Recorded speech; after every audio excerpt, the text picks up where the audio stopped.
Hello दोस्तों, मु Ashok knowledge Odiyar प्रथम एपिसोड को आपण मानक स्वागत जनाऊँगी। आज आम कथा एक पवित्र देवीपीठ विषय रे। यह पवित्र देवीपीठटीर नाम है भट्टारिका पीठ। भट्टारिका मंदिरटी ओडिशार कटक जिलार बड़म्बा ब्लॉक अंतर्गत शशांग ग्राम रे अवस्थित। हिंदू धर्मर शक्ति स्वरूपिणी देवी माँ भट्टारिकांकर मंदिरटी आम देश में विभिन्न शक्तिपीठर अन्यतम अटे। यह मंदिरटी महानदी कूल अवस्थित। यही भाव में माँ को षोडश पूजा कल्पना करा जायछि। यह मंदिरटी महानदी कूल अवस्थित होइथिबारु यार प्राकृतिक दृश्य पर्यटक मानक मोहित करिथाए। इतिहास अनुसार पुरी गजपति निर्देशक में हट्ट और मल्ल नामक दुई भाई एठारे दुईटी ग्राम शंख और महुरी नामक प्रतिष्ठा करथिले। एबे एही दुईटी ग्राम मिसी शंखामेरी हो जाइछि। दुई भाई गड़ तैयारी निमंते किछि जागा खोजुथिले।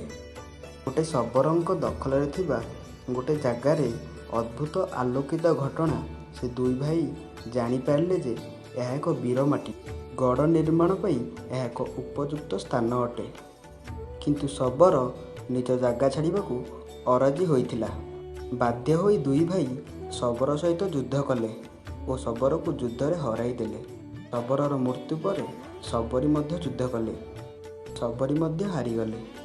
से मरिबा पूर्व दुई भाई को भट्टारिका को पूजा करने को उपदेश देइथिले। एहा परे से स्थान रे माँकर मंदिर निर्माण करा जायथिला। भट्टारिकांकर नाम बृहन्दवा होइथिबारु सेमाने से राज्यर नाम बृहन्दवा देले। कालक्रमे ताहा बड़म्बारे नामित होइथिला। एठारे राजा परशुराम तीरमुनरे पत्थर खोदी माँ को पूजा करुथिले। तेणु यहाकू परशुराम पीठ बोली मध्य कुहा जाइथाए। एठारे माँ को विशेष रूपे रंधा खेचुड़ी और माछर भोग दिया जाइथाए। शारदीय पूजा अवसर में 2 दिन धरी विशेष देवी षोडश पूजा सहित संधि पूजा करा जाए। दशहरा पर्व रे महाअष्टमी तिथि रे एठारे वार्षिक यात्रा करा जाइथाए। बेंगल गैजेट अनुसार 1700 मसीहारू राजा फकीर चंद्र देवଙ୍କ समୟରେ देवीଙ୍କର ଏହି ଯାତ୍ରା ପାଳନ କରାଯାଇ ଆସୁଛି। 2 ଦିନ ଧରି ଚାଲୁଥିବା ଏହି ଯାତ୍ରାରେ ଭକ୍ତମାନେ ମଇଁଷି ଓ ଛାଗ ବାଳି ପକାଉଥିଲେ। କିନ୍ତୁ ପ୍ରଶାସନ ପକ୍ଷରୁ 1975 ମସିହା ଠାରୁ ମଇଁଷି ଓ 2000 ମସିହା ଠାରୁ ଛାଗ ବଳି ବନ୍ଦ କରାଯାଇଛି। ମାଙ୍କ ପୂଜା ପ୍ରତ୍ୟେକ ଦିନ ବିଧିବିଧାନରେ ହୋଇଥାଏ। आषाढ़ कृष्णपक्ष द्वितीय तिथिरू माँक 16 दिनर पर्वपर्वाणी होइथाए। माँकर स्वतंत्र पूजार्चना सहित 16 दिनर व्रत रखी निष्ठार सह शारदीय पूजा पाली थांती।